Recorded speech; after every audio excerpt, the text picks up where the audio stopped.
प्यारे बच्चों, प्यार भरा नमस्कार। हम आपको अब लेंस मेकर्स फार्मूला आज बिल्कुल शुद्ध हिंदी मीडियम में, कल इसका इंग्लिश ट्रांसलेट कर देंगे, लेकिन आज हिंदी मीडियम में पहले इसको पूरा समझ लेते हैं। Lens makers formula.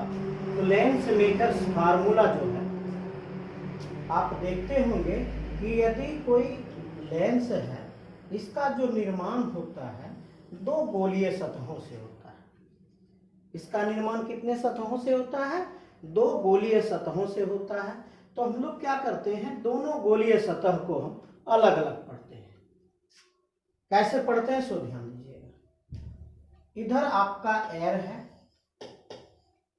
इधर आपका एयर है,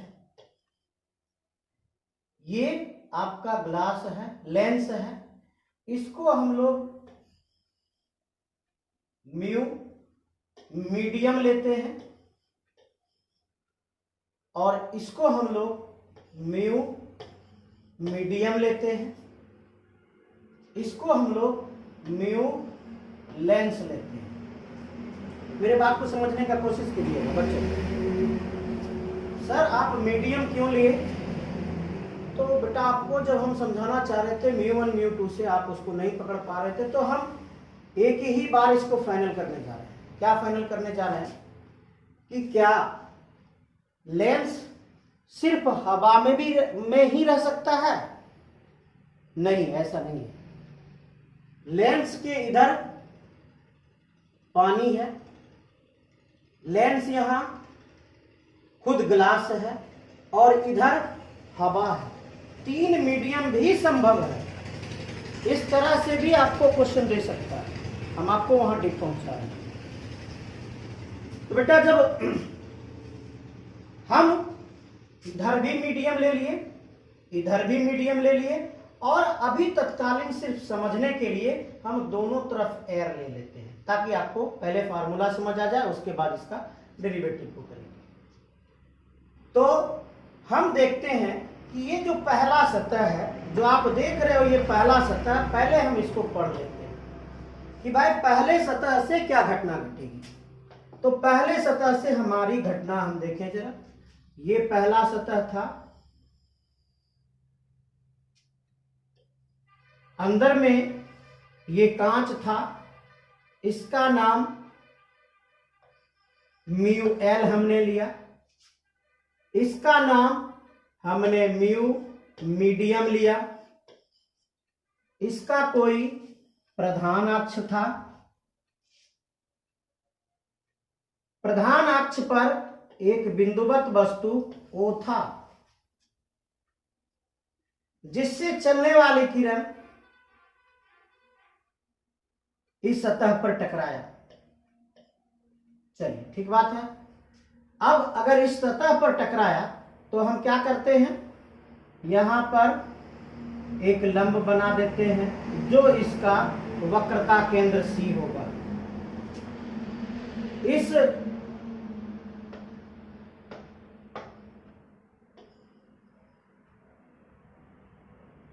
म्यू मीडियम ये है, और ये इसको हम लोग क्या ले लेते हैं, इसको हम लोग नॉर्मल ले लेते हैं।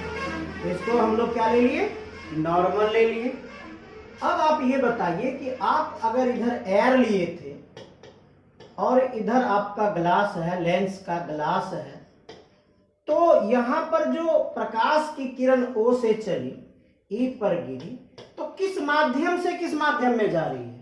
ये विरल माध्यम से सघन माध्यम में जा रही है। अगर ये विरल माध्यम से सघन माध्यम में जा रही है तो यह कहां झुकेगी? अभिलंब की ओर झुकेगी। अभिलंब की ओर जब झुकेगी तो ये क्या करेगी, ये प्रधान अक्ष को बिंदु I पर काटेगी। कहां पर काटेगी? ये बिंदु I पर काटेगी। हम लोग इसको पहले ही नाम लेके चलते, ठीक है, इसका नाम I ने हम I डैश ले लेते हैं। इसमें तो आपको कोई प्रॉब्लम नहीं होनी चाहिए। चूंकि हम पहले सतह को पढ़ रहे हैं, इसको हम C1 पढ़ेंगे। ये इसका पोल है P, इसको हम P1 पढ़ेंगे। अब आप देखेंगे कि ये जो दूरी है, ये दूरी आपका u है, ये जो दूरी है ये दूरी आपका r1 है, और यहां से यहां की जो दूरी है ये प्रतिबिंब की दूरी है। चूंकि हम यहां i डैश लिखे हैं तो इसका नाम हम लोग v डैश देंगे।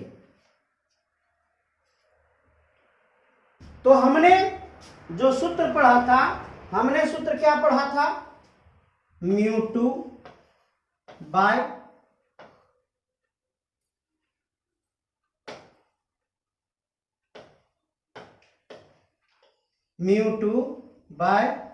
v minus μ1 by u equal to μ2 minus μ1 by r। हमने इस सूत्र को पढ़ा था, ये हमारा मूल सूत्र है। सूत्र से आइए अब इस पर मान हम लोग बिठाते हैं।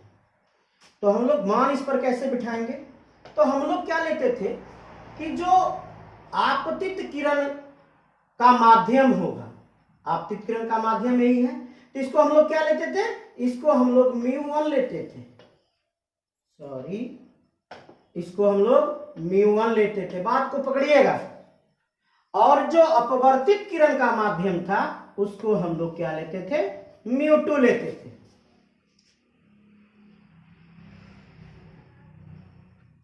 अब यहां से हम लोग चलते हैं कि भाई मान कैसे बिठाएंगे। तो हम लोग क्या देख रहे हैं कि जहां पर हम लोग μ1 ले रहे हैं वहां पर क्या लिखा हुआ है, मीडियम लिखा हुआ है, और जहां पर हम लोग μ2 ले रहे थे वहां पर क्या लिखा हुआ है, μl लिखा हुआ है। चलिए तो मान रखते हैं, तो μ2 के जगह पे हम लोग क्या लिखेंगे, μl लिखेंगे, बटे हमने क्या लिखा था v, तो यहां v है क्या, यहां क्या है, v डैश है, यहां क्या है, v डैश है, माइनस इसके बाद हम लोग जहां μ1 लेते थे तो μ1 की जगह पे क्या लिखा हुआ है, म्यू मीडियम लिखा हुआ है, तो यहां पर क्या लिखेंगे, म्यू मीडियम बटे u है तो u तो है ही हमारे पास यहां पर, इक्वल टू, अब इसको देखें, μ2 के जगह पे क्या लेंगे, μl लेंस के लिए μl माइनस μ1 के जगह पे क्या लेंगे, म्यू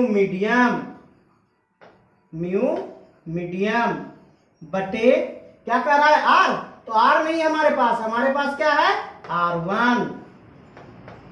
ये आपका हो गया समीकरण नंबर 1। हम इस बात को पुनः रिपीट कर रहे हैं, आप गौर कीजिएगा कि हमने पहले सतह को लिया है, पहले सतह के प्रधान अक्ष पर एक बिंदुवत वस्तु O है, इससे चलने वाली किरण OE इस सतह के बिंदु E पर आपतित होती है और कहां प्रवेश करने के लिए तैयार है, सघन माध्यम में प्रवेश करने के लिए तैयार है। चूंकि किरण विरल माध्यम से सघन माध्यम में जाना चाह रही है, अतः यह अभिलंब की ओर झुकेगी और वह प्रधान अक्ष को बिंदु I डैश पर काटेगी। उस आपतन बिंदु को यदि हम वक्रता केंद्र से मिला दें तो वह किसका कार्य करेगा, वह अभिलंब जैसा कार्य करेगा। चूंकि हम पहले सतह को पढ़ रहे थे इसलिए इसका नाम क्या दिए, P1 दिए। पहले सतह का ये वक्रता केंद्र, इसका नाम क्या दिए, C1 दिए। चलिए, तो हमने क्या दिया था, इसका नाम मीडियम दिया था, इसका नाम हमने क्या दिया था, μl दिया था। तो भाई हम लोग जो पढ़ते आए हैं कि जिधर भी आपतित किरण होगा उस आपतित किरण वाले माध्यम को हम लोग μ1 लेते हैं। देखिए ये μ1, ये हम लोग μ1 लिए हैं आपतित किरण वाले माध्यम को, और फिर अपवर्तित किरण वाले माध्यम को μ2 लेते थे तो हमने μ2 लिया। हमारा जो मूल सूत्र था क्या था, μ2/v माइनस μ1/u बराबर μ2 माइनस μ1/r। हमने सिर्फ इतना सा काम किया, इसका जो मान था हमने मान को बिठा दिया। हमने देखा कि यहाँ μ2 लिखा हुआ है, देखते हैं μ2, तो μ2 के जगह पे μl लिखा हुआ है तो हमने लिख दिया μ2 के जगह पे μl। हमने क्या देखा, यहाँ v लिखा हुआ था तो v होता है प्रतिबिंब की दूरी। अगर v प्रतिबिंब की दूरी होती है, अगर v प्रतिबिंब की दूरी होती है तो हमारे पास प्रतिबिंब की दूरी v डैश है, तो v के जगह पे हमने क्या लिखा, v डैश लिखा। माइनस μ1 ढूंढते हैं तो यहाँ है, तो μ1 कहाँ पे है, मीडियम में है, तो μ1 के जगह पे हम क्या लिखेंगे, मीडियम लिखेंगे, बटे u, तो u हमारे पास है, लिख दिया बराबर। अब कहता है μ2, तो μ2 की जगह पे क्या लिखना है, μl लिखना है, तो हमने लिख दिया μl। माइनस अब क्या कहता है μ1 के जगह पे क्या लिखना है, मीडियम, तो हमने लिख दिया मीडियम।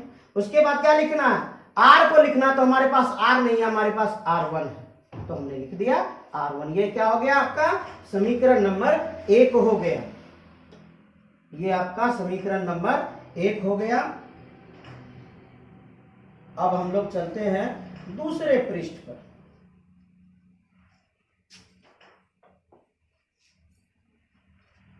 भाई जब दूसरे पृष्ठ पर पहुंचते हैं तो हमारे पास फिगर क्या है, सो देखिए।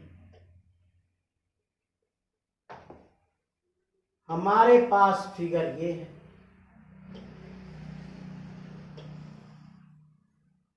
इसका नाम है μl, इसका नाम है म्यू मीडियम,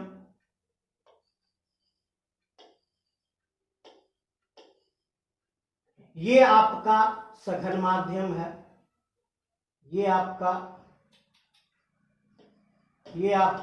सघन माध्यम है, और ये आपका विरल माध्यम है।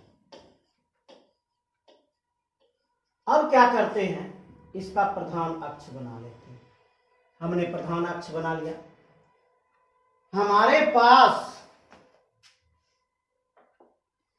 अगर हम इसको पढ़ते हैं और इसको पढ़ने के बाद हम इसको भूल जाते हैं, दूसरे सतह को पढ़ते हैं, तो दूसरा सतह यहां कहीं है, कहीं नहीं है दूसरा सतह। अगर हम दूसरा सतह को पढ़ते हैं तो हमारे पास दूसरे पार वाली किरण को पढ़ना होगा।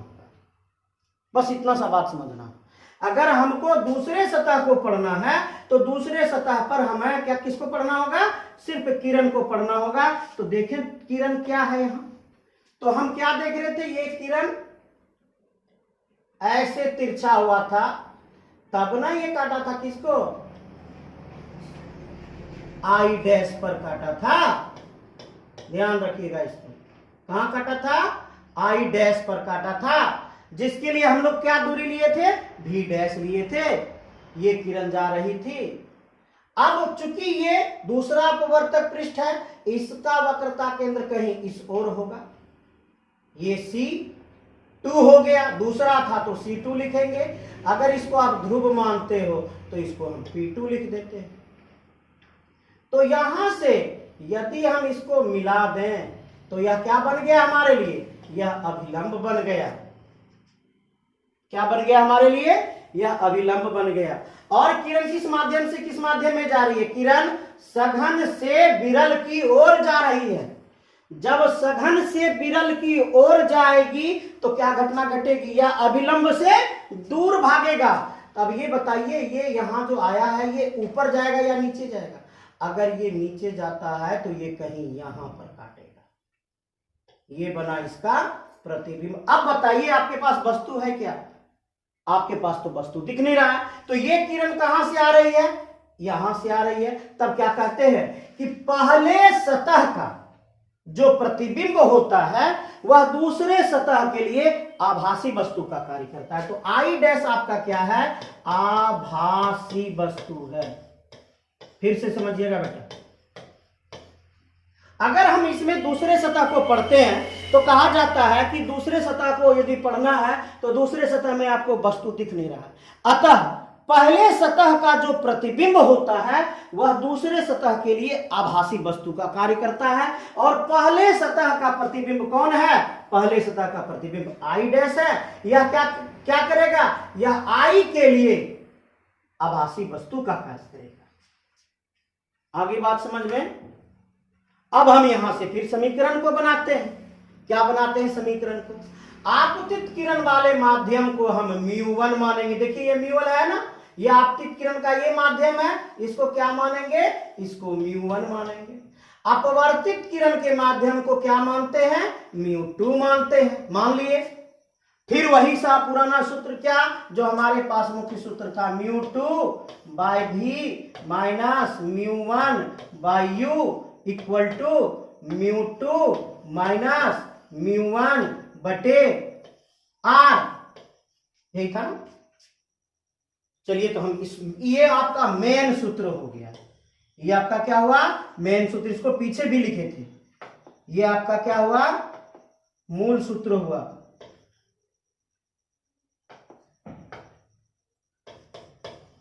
सूत्र से लिख दिया हमने। अब क्या करते हैं, इस पर मान रखने का कोशिश करते हैं। चलिए रखना शुरू करते हैं। भाई क्या बोला, μ2 बोला, तो μ2 कौन है, तो μ2 मीडियम है। देखिए μ2 कौन है, तो μ2 मीडियम है। तो μ2 के जगह पे क्या लिखेंगे, μ2 के जगह पे क्या लिखेंगे, म्यू मीडियम लिखेंगे बटे ये क्या है, ये भी है, ये प्रतिबिंब की दूरी है। तो देखिए प्रतिबिंब की दूरी तो यही ना है, भी आई के लिए भी। बढ़े आगे, तो ये जो भी है ये बिल्कुल सही है। बढ़ते हैं आगे, माइनस μ1 के जगह पे क्या लिखना है, तो μ1 के जगह पे μl लिखना है।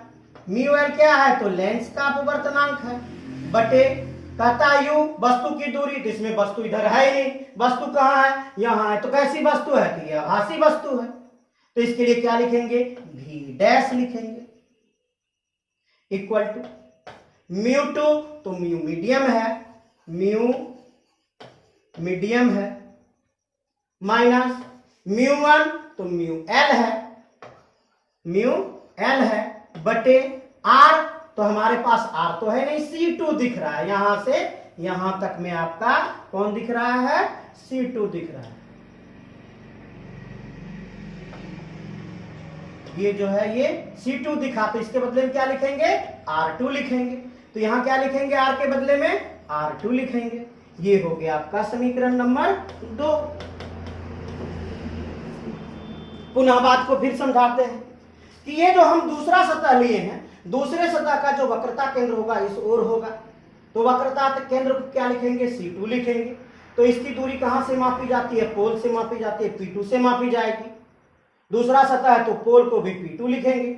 यहां से दूरी मापेंगे तो R2 लिखेंगे। हमने R2 लिखा। देखिए अब यहां ये जो किरण थी, ये किरण इस तरह से जा रही थी जो आई डैश पर गिर रही थी। चूंकि दूसरा गोलीय सतह उपस्थित था, दूसरा गोलीय सतह इसको जाने नहीं दिया। क्या बोला कि भाई तुम सघन से विरल में जा रहे हो, अगर सघन से विरल में जा रहे हो तुमको हम अभिलंब से दूर भगाएंगे। तो क्या किया, उसको अभिलंब से दूर भगा दिया और यह कहां पर आकर टच कर गया, यहां पर आकर टच गया। ये जो है मेन प्रतिबिंब हो गया। तो मेन प्रतिबिंब था तो इसको हमने आई मान लिया। आई मानेंगे तो दूरी को भी मानेंगे, आई डैश माने थे तो दूरी को भी डैश माने थे। चूंकि ये भी प्रतिबिंब था इसीलिए उस समय भी डैश माने थे। वही आई डैश यहां भी है, इसीलिए इसकी दूरी को हम क्या ले रहे हैं, भी डैश ले रहे हैं। यदि दूसरे प्रतिबिंब को हम दूसरे गोलीय सतह को पढ़ते हैं और पहला गोलीय सतह अनुपस्थित है, तो पहले गोलीय सतह के कारण जो प्रतिबिंब बना था वह प्रतिबिंब दूसरे गोलीय सतह के लिए आभासी वस्तु का कार्य करता है। अतः यह कौन हो गया, आई डैश आभासी वस्तु। हम पढ़ रहे थे क्या भाई, कि जिस माध्यम में आपतित किरण होगा उसको μ1 लेंगे, जिस माध्यम में अपवर्तित किरण होगा उसको μ2 लेंगे। हमने लिख भी दिया। हमने क्या देखा कि ये तो लेंस के भीतर का भाग है तो हमने μl मान लिया। ये हमने देखा ये हवा वाला भाग है तो हमने म्यू मीडियम मान लिया। बढ़ते हैं आगे। अब जो मूल सूत्र था हमारे पास, यही हमारा मूल सूत्र था। इस मूल सूत्र को लिखा, इसके बदले में हमने मान को रखा। तो μ2 कहाँ है, तो μ2 म्यू मीडियम है। तो μ2 के बदले में हमने क्या लिखा, म्यू मीडियम लिखा। ये भी जो है ये अंतिम प्रतिबिंब है, तो भी यहाँ मौजूद है, तो हमने भी को रखा।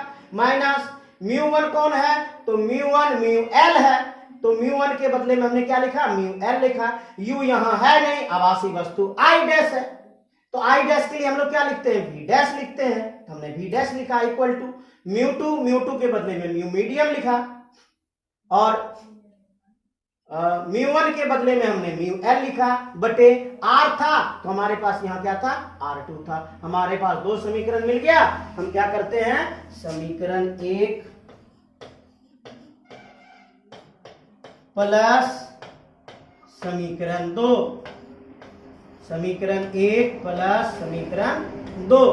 तो हम लोग क्या करेंगे, left hand side right hand side जोड़ लेते हैं। आइए समीकरण 1 को पहले लिखते हैं, म्यू एल बटे v dash minus mu medium बटे यू, म्यू एल बटे v dash minus mu medium बटे यू इक्वल टू क्या है भाई, देखिए equal to mu L minus mu medium बटे r1, mu L minus mu medium बटे r1। एक समीकरण हुआ। इसमें क्या करेंगे, दूसरा को जोड़ना है, तो लिखते हैं म्यू मीडियम बटे क्या है, भी है, तो भी को लिख दिए, माइनस अब क्या कहता है, म्यू एल बटे भी डैश, म्यू एल बटे भी डैश इक्वल टू, अब क्या बचा आपके पास, mu medium minus mu L, mu medium minus mu L बटे r2 लिख दिया। इसको क्या करना है, जोड़ना है, जोड़ने पर चलिए जोड़ते हैं इसको। तो हम क्या पाते हैं, इसके आगे में प्लस का चिन्ह है, इसके आगे में माइनस का चिन्ह है, लेकिन म्यू एल बटे भी डैश है, ये भी म्यू एल बटे भी डैश है, ये और ये कैंसिल आउट हो गया क्योंकि इसके आगे में प्लस का चिन्ह था। तो प्लस का चिन्ह था और इसके आगे में माइनस का चिन्ह था, दोनों अपोजिट था, कट गया। अब बचा क्या आपके पास ये दोनों बचा। ये क्यों नहीं कट रहा है, इसके नीचे u है, इसके नीचे v है, इसके आगे में प्लस का चिन्ह है, इसको हम पहले लिख लेते हैं, म्यू मीडियम बटे v माइनस, इसको क्या लिखें, म्यू मीडियम बटे u बराबर, इसको जोड़ना है ना, इसको जोड़ना है। तो देखिए, तो ये तो दोनों कॉमन निकल रहा है, ये दोनों आपका कॉमन निकल रहा है, म्यू मीडियम म्यू एल, सिर्फ उल्टा है, माइनस का चिन्ह ले लेंगे, सिर्फ उल्टा है, क्या करेंगे, माइनस का चिन्ह ले लेंगे, निकाल देते हैं common, mu L minus mu medium, ये कॉमन निकल गया। अब अंदर में क्या बचा, तो 1/r1 बचा, 1/r2 बचा। चूंकि दोनों का साइन अलग है, क्यों साइन अलग है, तो इसमें पहले मीडियम है, इसमें पहले म्यू एल है, तो क्या करेंगे, माइनस, जो प्लस वाला होगा उसको माइनस बना देंगे और जो माइनस वाला होगा उसको प्लस बना देंगे।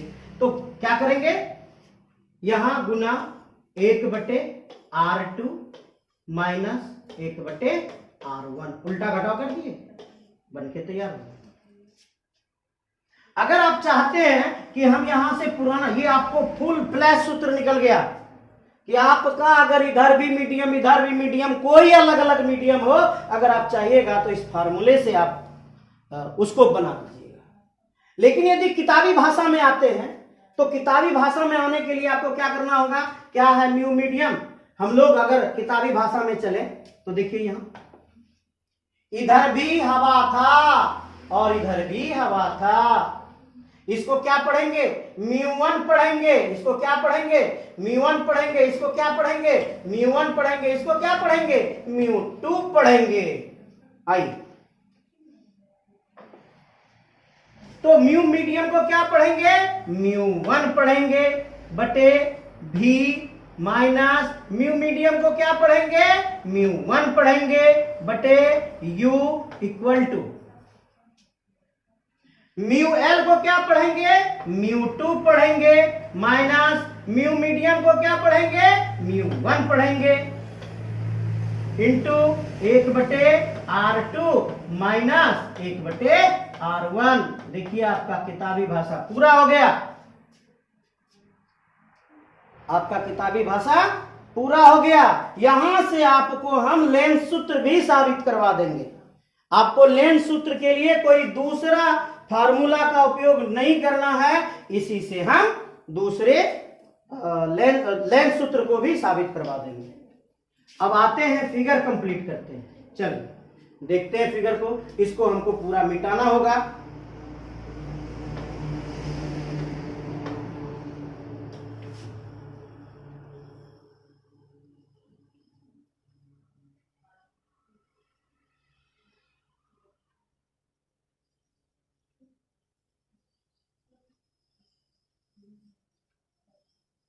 चलिए देखिए जरा, ये हमारा लेंस है, सॉरी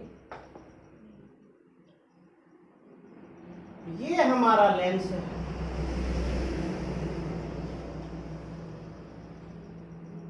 ये हमारा पहला है ना, इसको क्या बोलेंगे, P1 बोलेंगे। ये दूसरा है ना, इसको क्या बोलेंगे, P2 बोलेंगे। इन दोनों के बीच का जो औसत होगा, आपको बताए थे ना प्रकाशिक केंद्र कैसे ज्ञात करेंगे। चूंकि लेंस बहुत पतला होता है, लेंस कैसा होता है, चूंकि लेंस बहुत पतला होता है, अगर पतला होता है तो क्या होता है, उपाक्षी किरणें चलती हैं, तो हम लोग क्या करते हैं, प्रकाशिक केंद्र को ज्ञात करते हैं। तो प्रकाशिक केंद्र को ज्ञात करने के लिए हम लोग क्या करते हैं, इस लाइन, इस मुंह से इस मुंह को मिला देते हैं, जहां पर कट होता है उसे हम लोग क्या कह देते हैं, ऑप्टिकल सेंटर, प्रकाशिक केंद्र कहते हैं। और जितनी भी दूरी का माप होती है, सभी दूरी का माप O से होती है। सभी दूरियों को